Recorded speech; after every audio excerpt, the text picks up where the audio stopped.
Uhum. Está gravando ou não? Sim, Tá, tô. né? Perfeito. Deixa eu pegar o material. Deixa eu achar aqui. Muito bem. Então, o que nós estávamos conversando a aula passada é sobre esse último tema aqui, que cairá na disciplina de vocês, na avaliação, que é o indeferimento da petição inicial. Nós estávamos conversando a respeito do artigo 331, 330 do Código de Processo Civil. Deixa eu alcançar o meu código do Código de Processo Civil. Vamos pegar juntos ali o artigo 330 e vamos analisá-lo. Então diz assim, ó, a petição inicial será indeferida quando? Inciso 1, quando ela for inepta. As causas de inépcia da petição inicial, as quais nós já conversamos, vocês vão encontrar ali no parágrafo 1º. O parágrafo 1º vai dizer quais são as causas, os motivos pelos quais uma petição inicial ela será inepta. E essas causas de inépcia da petição inicial, vocês as verificam dentro da causa de pedir e do pedido. Se vocês analisarem cada uma dessas causas de inépcia do parágrafo 1º, vocês verão que elas estão relacionadas a dois dos elementos identificadores da ação, que são a causa de pedir e o pedido. Então, vamos só relembrá-las. Então, considera-se inepta a petição inicial quando lhe faltar pedido ou causa de pedir. 2. Quando o pedido for indeterminado, ressalvadas as hipóteses legais em que se permite aquele pedido genérico, os quais nós já conversamos. Inciso 3. Quando da narração dos fatos não decorrer logicamente uma conclusão. Então, fatos, se nós estamos falando de fatos, nós estamos falando da causa de pedir. E por último, 4, quando contiver pedidos que são incompatíveis entre si. Essas são as causas de inépcia da petição inicial. A petição inicial não apta é aquela petição inicial que não dá condições de se analisar o mérito da demanda. Ou seja, ela tem um vício que não é possível que o processo continue, vez que chegando ao final da demanda, o juiz não poderá julgar o mérito. E os vícios encontrados nessa petição não dão a possibilidade de juiz julgar o mérito ao final da demanda. Mas vejam, antes que o juiz indefira a petição inicial por inépcia da mesma, é necessário que abra-se uma oportunidade ao autor para que o autor regularize essas situações. Tá? Existe um princípio dentro do processo civil, que é o princípio da primazia do julgamento do mérito, que indica que há necessidade de que, durante o procedimento, durante o processo, o juiz faça com que, melhor dizendo assim, dê oportunidade para que as partes regularizem o procedimento, a fim de que se chegue ao julgamento de mérito. Então, vejam, se a petição inicial ela encontrar qualquer um desses vícios, dos quais incorre o 330, qualquer um dos vícios, e daí o vício da inépcia, do inciso 1 e do seu parágrafo 1º, o juiz não deve indeferir a petição inicial logo de plano. Ele deve abrir a oportunidade ao autor para que o autor possa regularizar essa petição inicial, tá bom? E em regularizando, aí continua o procedimento. Em não regularizando, aí sim, aí nós teremos o indeferimento da petição inicial. Vejam, e é bastante importante vocês anotarem e saberem isso, né? O indeferimento da petição inicial por qualquer uma das causas do 330, aqui não haverá o julgamento do mérito.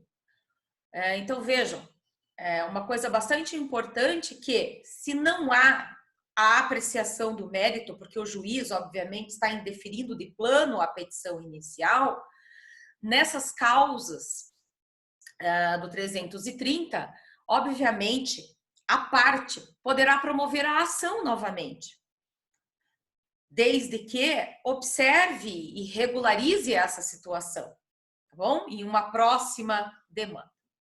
Mas vamos continuar. Então, nós vimos as causas de inépcia do parágrafo, do inciso 1. Nós vimos o inciso 2, né, que a petição inicial ela será indeferida quando a parte também for manifestadamente ilegítima. Falamos da legitimidade ad causam, que é uma das condições da ação, e paramos no inciso 3. O inciso 3, ele diz assim, né, que a petição inicial será indeferida quando o autor carecer de interesse processual. É aquilo que vocês estudaram, pelo que vocês me disseram, na qualidade, com o sinônimo interesse de agir, né? Interesse de agir, uma das condições da ação. Hoje, o Código de Processo Civil, observem que tem essa nova terminologia, que é interesse processual. E o interesse processual, ele está relacionado a duas situações. O interesse processual, ele está relacionado ao binômio necessidade e adequação. O que é o binômio necessidade e adequação? Significa o seguinte: no momento em que o autor vai propor a petição inicial, em que ele vai propor a ação, ele precisa demonstrar que ele teve necessidade, ele precisou buscar a jurisdição. Ele precisa demonstrar que a obrigação a que a parte contrária estava cingida, a que a parte contrária estava obrigada, a parte contrária não cumpriu. O autor só veio procurar a jurisdição porque a parte contrária, ela inadimpliu a sua obrigação, ela deixou de fazer algo que ela deveria fazer, ou ela fez algo que ela não poderia fazer. Então, isso está muito relacionado ao direito subjetivo que está se buscando. Então, por exemplo, e daí eu acho que foi nesse exemplo que eu que eu parei a aula passada, né? Imaginem que o Jean era o meu devedor, né? Acho que foi bem aí que eu parei. Imaginem o Jean ser... tá vendo? Eu acho que tem gente esperando. Só um minutinho. Oh, meu Deus. Só um minutinho, gente. Deixa eu ver uma coisa aqui. Não, acho que não tem ninguém esperando. Eu não sei porque agora o Zoom tá deixando vocês numa sala de espera.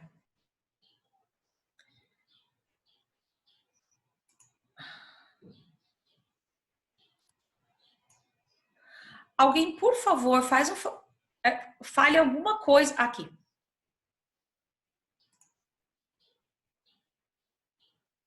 Não tem ninguém na sala de espera. Invite, stop, pause. Não tem ninguém na sala de espera. Perfeito. A aula passada, eu terminei dando o seguinte exemplo. Se o Jean, eu e o Jean fizemos um contrato no qual se estipulava a seguinte situação. que eu entregaria para o Jean determinado bem. Imaginemos lá um bem de alto valor. Eu instalaria, vamos pensar assim, eu instalaria para o Jean uma sala com várias mídias, né? Instalaria na sala várias mídias. E o Jean me pagaria determinado valor parcelado em parcelas. Imaginem que eu cumpri a minha parte nesta obrigação e o Jean deixou de cumprir a parte dele. Ou seja, eu posso cobrá-lo de alguma maneira. Entrei em contato com o Jean disse que vai me pagar um dia, ele não nega que me deve, afinal de contas nós fizemos tudo por escrito, e mesmo assim ele não vai me pagar por hora. Mas eu percebo que há uma enrolação ali, enfim, não quero entrar num acordo com o Jean e eu vou mover uma ação contra ele. Para eu mover essa ação, lá na minha petição inicial, lembrem-se que nós estamos lidando com ainda somente com aquilo que o autor trouxe a juízo. Nós não estamos lidando com aquilo que o réu traz a juízo. O réu, ele não foi nem citado ainda no nosso processo, né? Nós estamos falando do autor participante. Nós estamos falando de uma relação processual em que nós temos autor e estado juiz. Ainda não temos o réu nessa relação jurídico-processual, tá bom? Então, o que eu preciso trazer nessa petição inicial? O que eu preciso demonstrar nessa petição inicial? Nós vimos e nós sabemos, né, que eu preciso falar, eu preciso demonstrar quais são as partes, eu preciso demonstrar qual é a minha causa de pedir, que são os fatos e fundamentos jurídicos do pedido. Eu preciso demonstrar os meus pedidos, o pedido imediato, o pedido imediato, as especificações do meu pedido. Mas eu preciso também demonstrar nessa minha petição inicial o interesse processual, que eu tenho um interesse processual. O que é esse interesse processual? Então, é esse binômio que é a necessidade e a adequação.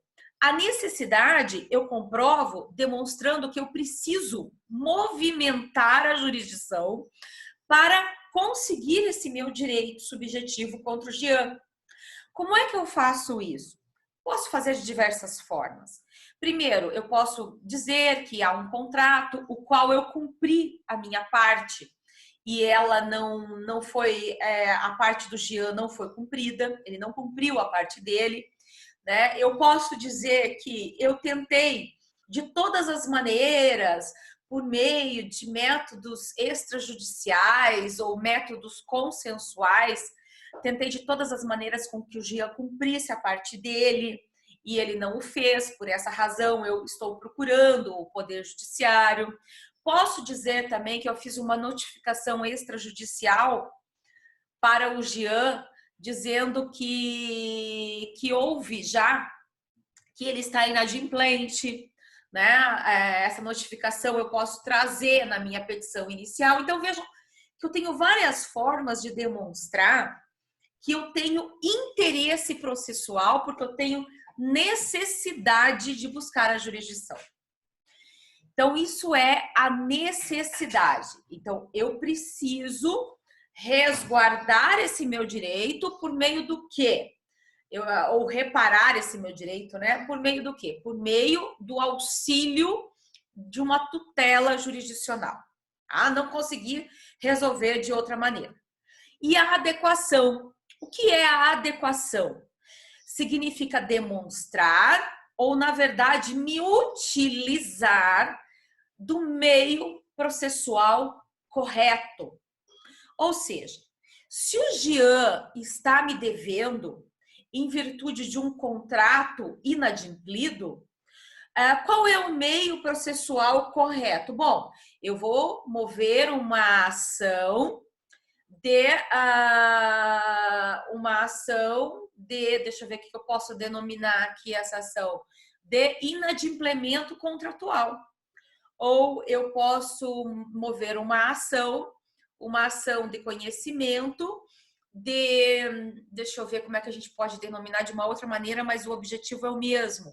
uma ação de descumprimento do contrato, é a mesma coisa. Inadimplemento contratual, descumprimento do contrato, uma ação condenatória, buscando, enfim, buscando, deixa eu ver o que a gente pode falar, uma ação condenatória de obrigação de cumprimento do negócio jurídico. Então, os nomes utilizados para essa ação pouco importam, desde que eu me utilize do meio correto. O que não dá para eu fazer nesse caso? Por exemplo, eu não posso mover contra o Jean uma ação possessória. Viu? Uma ação possessória, ela está relacionada a bens móveis ou imóveis para a garantia da posse do bem. Não é o que eu quero. O que eu quero é que ele cumpra uma obrigação, né? Eu não posso mover contra o Jean, por exemplo, uma ação de busca e apreensão. Uma ação de busca e apreensão no direito civil, ela tem o intuito de resguardar um bem. Não é o que eu quero. Eu quero que o Jean cumpra a obrigação. Então, eu preciso mover uma ação buscando o meio adequado. Agora que vocês já fizeram o trabalho de ontem, eu quero saber de vocês. Podem falar, não tem problema, tá? Qual é a ação que vocês moveram naquele probleminha lá? Vamos ver se vocês demonstraram que vocês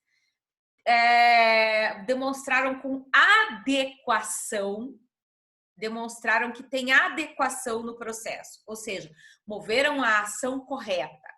Que ação que vocês moveram ali? O que vocês colocaram? Quando eu pedi ali, não sei como é que eu coloquei, não me lembro como eu coloquei. Pera lá que agora eu acho que alguém respondeu aqui. Pera lá, deixa eu ver. Ação de reconhecimento de dissolução de união estável com partilha de bens.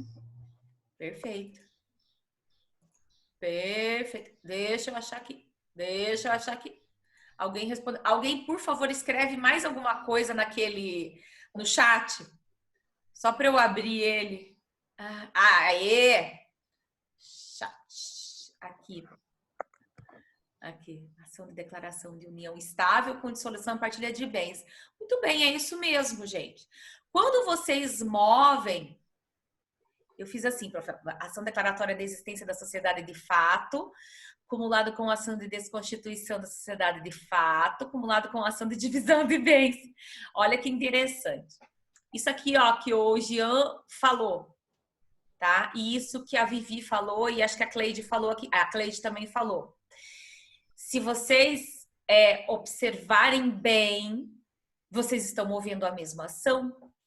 Vocês não estão fazendo nada que seja diferente, tá? Ó, o Jean colocou assim, ó, ação declaratória de existência de sociedade de fato. Que sociedade de fato? A união estável. É isso que ele queria declarar.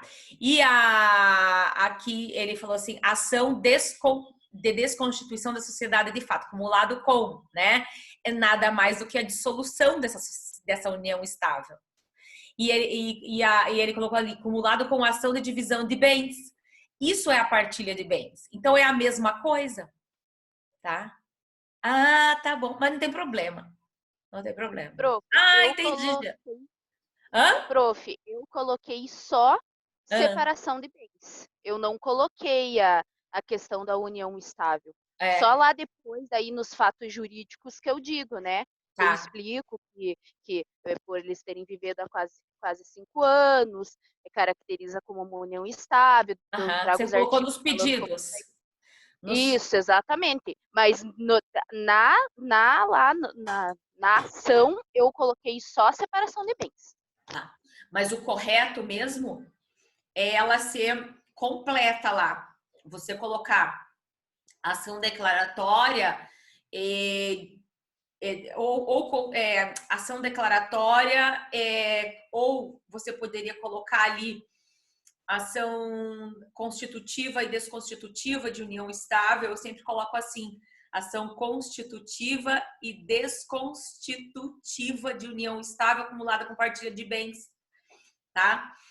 ou vocês poderiam colocar só a ação constitutiva e desconstitutiva de união estável, porque nela já está incluído a separação de bens, a partilha, desculpem. Mas assim, deixa eu falar uma coisa, como eu disse para vocês não precisavam acertar esse item, tá bom?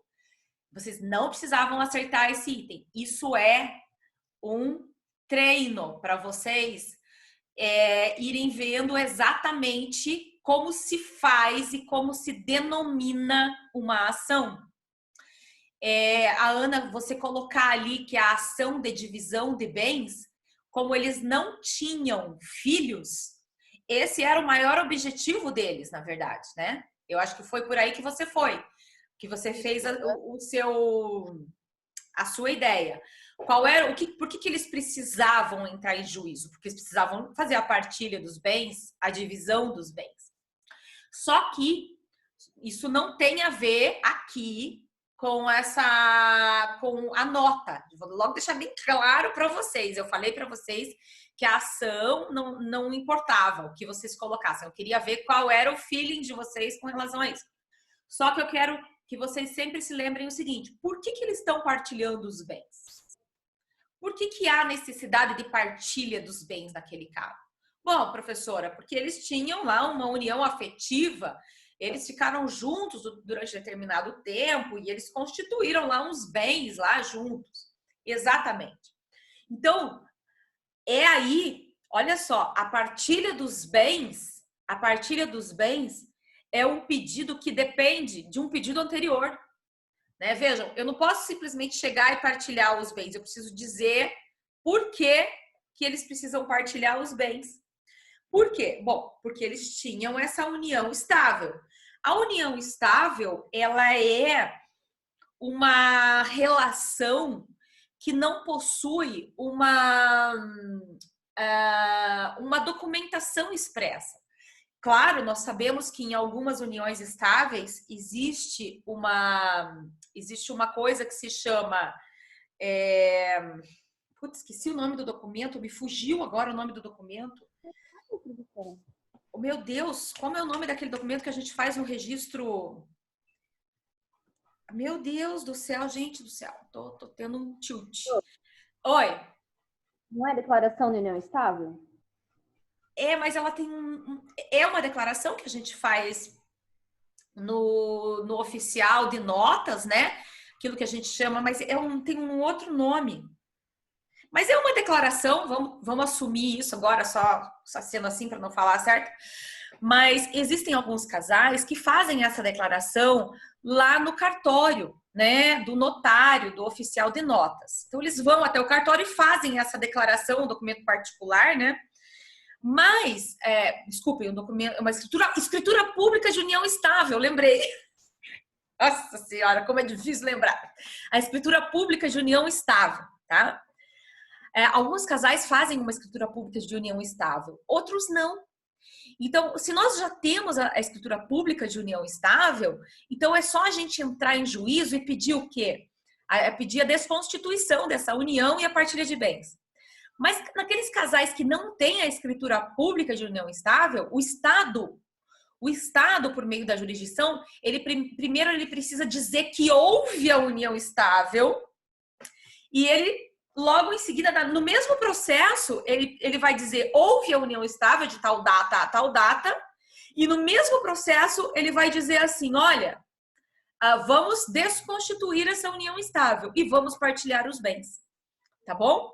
Então, assim, o que para partilhar os bens, que é um dos pedidos para a partilha dos bens, a gente precisa antes dele dizer, olha, esses bens eram dos dois. Era dos dois. Quando? Eles eram dos dois de tal data a tal data. A partir de hoje, não será mais dos dois. A partir de hoje, será dividido uma meia-ação, uma parte para cada um, tá?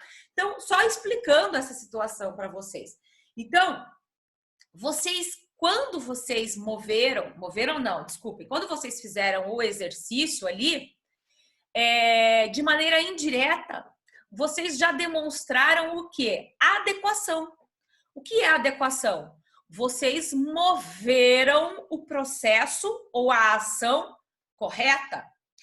Aí, a Ana, ela colocou lá falando só da partilha de bens, né? Olha que interessante. Vou falar uma coisa do exame da OAB para vocês, tá? O exame da OAB. No exame da OAB, o nome que vocês dão à peça, o nome é importante. Isso lhes garante nota, tá bom? Isso no exame da OAB. Então, a Ana colocou lá ação de partilha de bens. Não, essa então não ganha nota, não é o correto. Você tem que colocar ação constitutiva e desconstitutiva da união estável, tá bom? Agora, na prática, o nome que você dá à ação, a gente chama de nomen iuris. Isso tanto faz, tá bom? O nome que você dá à sua ação é indiferente. O que interessa e o que importa são os fatos que você traz e os pedidos que você faz. Então, se lá nos pedidos, então vamos dizer que você colocou só lá no seu processo, né, na sua petição inicial, você escreveu lá só partilha de bens. Mas lá no seu pedidinho, lá no final, você colocou ali que havia uma união estável. Então, você está pedindo lá, olha, preciso que declare a união e que desconstitua essa união, que constitua e que desconstitua. Aí sim, isso está corretíssimo e isso independe, isso não dá indeferimento da petição inicial. Perfeito, Prof, gente? eu coloquei separação de bens. Colocou separação de Lá. bens? Separação de bens. O termo que a gente coloca, que a gente faz certinho, é partilha de bens, nesse caso. Mas a separação e a partilha, na verdade, é a mesma coisa, tá? O termo lá do direito de família. Isso também não faz diferença para vocês agora. É uma coisa que vocês verão. Mas a partilha de bens nada mais é do que a separação desses bens. Você deixa